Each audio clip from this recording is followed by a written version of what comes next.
Hello everyone and welcome to Scary Study. तो guys आज हम कंटिन्यू करेंगे अपना पार्ट 2। एंड पिछले वीडियो में मैंने पार्ट 1 कंप्लीट करवा दिया था आपको। चलिए स्टार्ट करते हैं।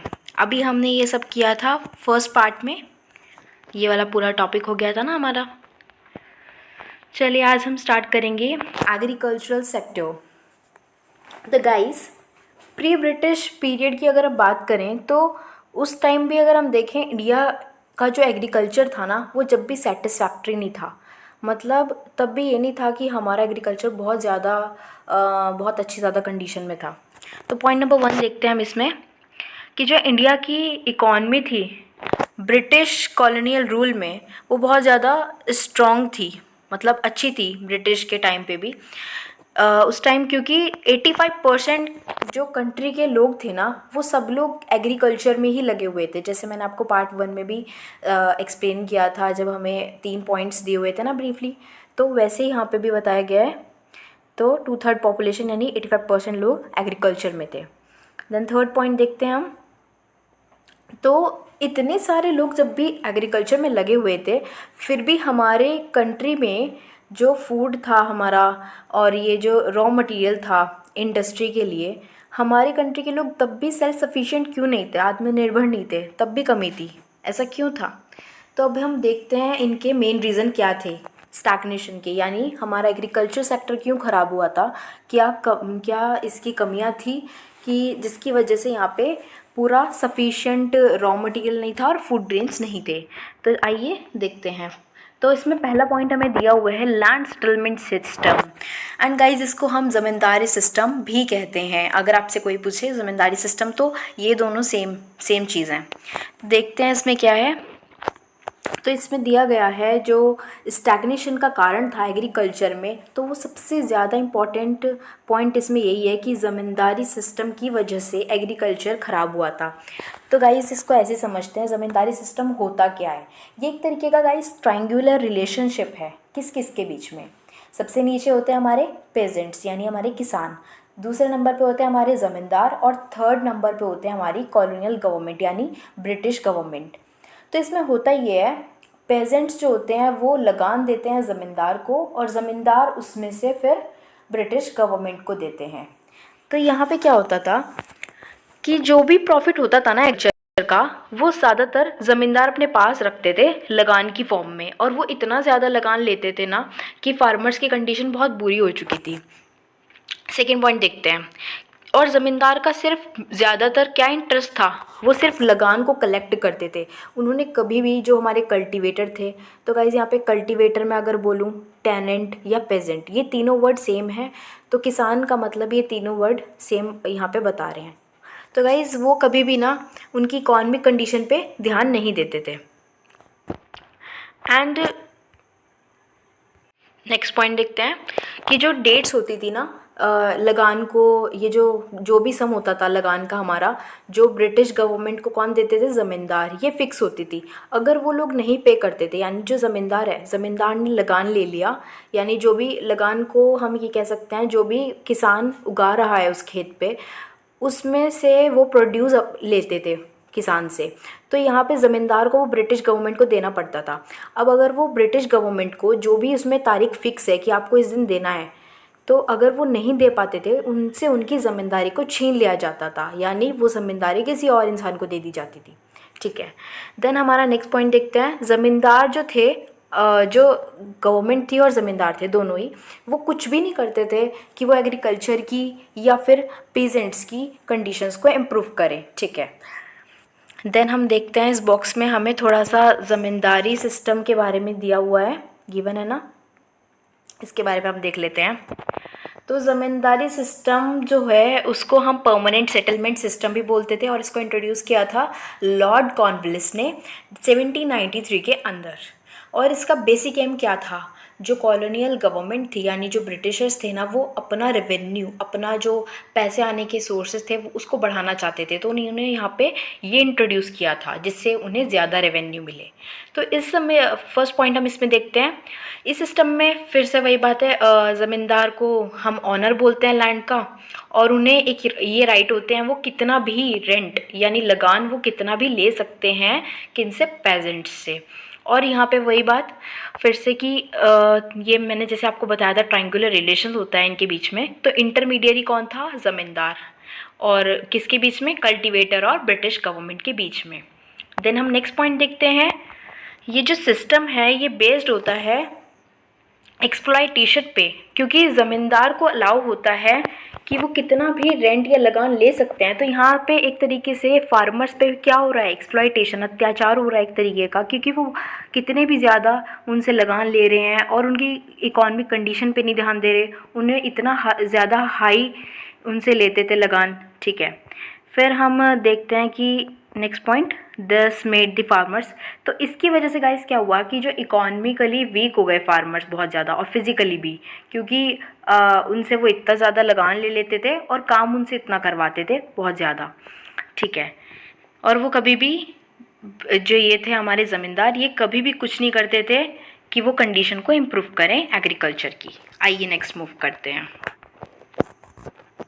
ये है हमारा commercialisation of agriculture, second point. तो कमर्शियलाइजेशन का मतलब क्या होता है गाइस, हम इसको एग्जांपल से समझते हैं। सपोज़ कीजिए एक फार्मर है, अगर वो फूड क्रॉप्स को उगा रहा है, वो पहले केस में तो उसने उगाई और उसने अपने कंजम्पशन के लिए रख लिया, अपने और अपने फैमिली के कंजम्पशन के लिए। ठीक है, दूसरे केस में एक दूसरा फार्मर है, उसने क्या किया, उसने फूड क्रॉप्स को उगाया और उसने उसको मार्केट में बेच दिया। तो जिसने मार्केट में बेचने के पर्पज़ से फूड क्रॉप्स को उगाया था वो क्या कर रहा है, कमर्शियलाइजेशन। यानी जब हम सेल्फ सफिशिएंट मतलब अपने कंजप्शन के लिए क्रॉप को नहीं रखते बल्कि हम उसे उगाने के बाद मार्केट में बेच देते हैं, तो इसको हम कहते हैं कमर्शियलाइजेशन ऑफ एग्रीकल्चर। अब इसमें पहला पॉइंट देखते हैं। तो ब्रिटिश रूल के टाइम पे क्या था, फार्मर्स को क्या दिया जाता था, बहुत प्राइस दिया जाता था कि अगर आप कैश क्रॉप उगाते हो तो आपको बहुत ज़्यादा प्राइस मिलेगा। कैश क्रॉप्स हमारे गाइस ये वाले होते हैं, जैसे जूट हो गया, कॉटन हो गया, मतलब ये बहुत ज़्यादा इनके प्राइसेस हमें बहुत ज़्यादा उन्हें ज़्यादा मिलते थे उगाने के। तो इसकी वजह से फिर भी क्या हुआ, इकोनॉमिक कंडीशन जब भी क्यों नहीं इम्प्रूव हुई फार्मर्स की, जबकि वो लोग कैश क्रॉप्स उगा रहे थे, वो इसीलिए क्योंकि उन्होंने अब फूड क्रॉप उगानी बंद कर दी थी, जिसकी वजह से क्या हो रहा था, फूड ग्रेन्स की कमी हो गई थी। और ये जो कैश क्रॉप्स थी अल्टीमेटली इसको यूज़ कौन करता था, ब्रिटिशर्स। वो इसीलिए उगाते थे जिससे कि वो इनको अपनी इंडस्ट्रीज़ में यूज़ कर सके। देन नेक्स्ट पॉइंट देखते हैं। तो उन्होंने क्या करवा दिया यहाँ पे, क्रॉप्स को, जो हमारा शिफ्टिंग थी क्रॉप की, वो फूड क्रॉप से एक तरीके से हम कैश क्रॉप्स उगाने लगे और कैश क्रॉप्स पे शिफ्ट हो गए। चलिए नेक्स्ट देखते हैं। तो यहाँ पे हम एक बॉक्स गिवन है, हम देख लेते हैं कि कमर्शलाइजेशन जो था एग्रीकल्चर का, उसकी वजह से क्या हुआ, फेमाइन आ गई यानी भुखमरी आ गई। वो क्यों हुआ देखते हैं। तो पहला पॉइंट है हमारा, जो एग्रीकल्चर था हमारा वो commercialised to cater to the needs of the British. ठीक है, तो यहाँ पे क्या था कि कमर्शलाइजेशन हो रहा था, ब्रिटिशर्स को अपनी इंडस्ट्रीज़ में क्या चाहिए थे, रॉ मटेरियल। तो उन्हें क्या ज़रूरत थी बहुत ज़्यादा, सेकंड पॉइंट में हमारे, कि उन्हें कॉटन की, जूट की, ग्राउंडनट, ये सब चीज़ों की बहुत ज़रूरत थी अपनी फैक्ट्रीज़ को क्या करने के लिए, चलाते रहने के लिए। थर्ड पॉइंट, तो उन्होंने क्या किया, हायर प्राइजेस ऑफ़र किए। जब वो पीजेंट्स को ज़्यादा प्राइस देंगे किसी भी क्रॉप को उगाने को, तो पीजेंट तो बेचारे किसान गरीब हैं, तो वो तो वही चीज़ उगाएंगे। तो यहाँ पे भी यही हुआ एंड वो बहुत अट्रैक्ट हो गए इस वाली डील से एंड उन्होंने भी क्या करना शुरू कर दिया, कैश क्रॉप उगाना शुरू कर दिया। तो कमर्शियलाइजेशन हो गया यहाँ पे क्रॉप्स का। इसके बाद क्या होता है कि अब क्या हुआ कि फूड ग्रेन्स की कमी हो गई, क्योंकि वो लोग भी कैश क्रॉप्स उगाने लग गए थे ज़्यादातर पेजेंट्स, और अब उन्हें शॉप्स पे जाके ख़रीदने पड़ रहे थे फूड ग्रेन्स। और एक टाइम ऐसा आया कि इतना प्रोडक्शन गिर गया, लास्ट में क्या हो गया, फेमाइंस आ गई। जब फूड ग्रेन्स की हमारी कमी हो जाएगी तो फेमाइंस तो आएंगी ही ना। एंड यही रीज़न था कि ब्रिटिशर्स के उस वाले टाइम पे फेमाइन आ जाती थी। आइए नेक्स्ट देखते हैं। तो हमारा थर्ड पॉइंट है लो लेवल ऑफ प्रोडक्टिविटी। तो लो लेवल ऑफ टेक्नोलॉजी का यूज़ हो रहा था, मतलब टेक्नोलॉजी नहीं थी, इरिगेशन नहीं था, इरिगेशन की कोई फैसिलिटी नहीं थी, बिल्कुल भी नहीं, नेग्लिजिबल, यानी कोई भी यूज़ नहीं था फर्टिलाइज़र का। फर्टिलाइज़र्स होते हैं हमारे जो मतलब जो भी हमारे कीड़े मकोड़े जो लग जाते हैं हमारी क्रॉप्स के अंदर, तो हम फर्टिलाइज़र वगैरह डालते हैं ना जिससे कि वो ना लगे, तो ये सारी चीज़ें नहीं यूज़ करते थे। एंड कल्टीवेटर के पास तो कोई था ही नहीं, मतलब जो हमारा किसान था बेचारा, उसके पास तो इतने पैसे नहीं थे कि वो एग्रीकल्चर में इन्वेस्ट कर पाएगा उसकी कंडीशन को ठीक करने के लिए, और जो ज़मींदार थे और ब्रिटिश गवर्नमेंट थे वो कभी करते नहीं थे। तो इन सब चीज़ों की वजह से तो प्रोडक्टिविटी जो थी वो कम हो ही गई। नाउ नेक्स्ट देखते हैं। एंड फिर क्या होता है, फोर्थ पॉइंट में हम देखेंगे स्कार्सिटी ऑफ इन्वेस्टमेंट। अब यहाँ पे स्कार्सिटी ऑफ इन्वेस्टमेंट फेस कर रहा था हमारा एग्रीकल्चर, यानी यहाँ पे स्कार्सिटी, कमी आ गई थी इन्वेस्टमेंट में। यहाँ पे कोई खर्चा नहीं हो रहा था किस चीज़ में, फ्लड कंट्रोल हो गया, ड्रेनेज हो गया, आपका टेरेसिंग हो गया, इन सब चीज़ों में कोई भी इन्वेस्टमेंट नहीं हो रही थी। तो और दूसरा पॉइंट ये है कि ज़्यादातर फार्मर्स ने क्या किया, अपना क्रॉपिंग पैटर्न जो था उसे चेंज कर दिया, जैसे कि वो कमर्शियल क्रॉप पे शिफ्ट हो गए यहाँ पे। और बहुत सारे जो लार्ज सेक्शन था टेनेंट्स का या छोटे छोटे किसानों का और जो शेयर क्रॉपर्स थे, जैसे कि मैंने बताया कि उनके पास कोई रिसोर्स नहीं थे, पैसा नहीं था, कोई टेक्नोलॉजी नहीं थी, ना ही कोई और इंसेंटिव था कि वो इसे एग्रीकल्चर में लगाएं। गाइस यहाँ पे एक वर्ड दिख रहा है शेयर क्रॉपर, इसको देख लेते हैं इसका मतलब क्या है। शेयर क्रॉपर एक तरीके की एग्रीकल्चर फॉर्म है जिसमें क्या होता है, कोई भी लैंड ओनर है, उसने अपने लैंड पे किसी भी टेनेंट को रखा है काम करने के लिए, तो वो इस शर्त पे उसे काम करने देगा कि जो भी वो टेनेंट प्रोड्यूस करेगा उसका कुछ हिस्सा वो जो भी लैंड ओनर है उसके पास जाएगा, वो रखेगा, ठीक है, वो इस शर्त पे उसे काम करने देता है। That is called share cropper. Now next move करते हैं। एंड गाइज ये हमारा last adverse effects of partition. तो अब गाइज यहाँ पे इसी से रिलेटेड है ये भी कि बहुत ज़्यादा बुरे इफेक्ट हो गए किसके, पार्टीशन के, बंटवारे के। अब देखते हैं इंडिया के एग्रीकल्चर में इसका भी क्या रोल था। पहला पॉइंट हम देखते हैं कि जो एक बहुत एक हिस्सा था ना गाइज, प्रोडक्टिव था, अच्छे से इरीगेटेड था, यानी उस लैंड की बहुत ज़्यादा फर्टिलिटी थी, वहाँ पे अच्छी क्रॉप्स उगती थी, वो वाला लैंड कहाँ चला गया, पाकिस्तान में। सेकेंड पॉइंट देखते हैं, ज़्यादातर जो जूट जहाँ पे प्रोड्यूस होती थी जिस एरिया में, वो वाला पार्ट अब बन गया था ईस्ट पाकिस्तान का हिस्सा, जो अभी कहाँ पे है, बांग्लादेश के अंदर।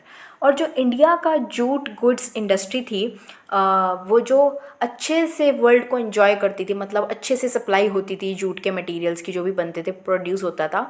अब जब जूट की कमी पड़ जाएगी तो उसकी इंडस्ट्रीज़ में रॉ मटेरियल नहीं होंगे, एंड उसकी वजह से हमारी इंडस्ट्री जूट की पीछे रह गई उस टाइम पे, और बहुत ज़्यादा उसने सफ़र किया। तो गाइज़ इस वीडियो में हम इतना ही कवर करेंगे, मिलते हैं आपसे नेक्स्ट पार्ट में। एंड गाइज़ आपको अगर वीडियो अच्छी लगी हो तो please like, share and subscribe to my channel. Thank you for watching, bye bye.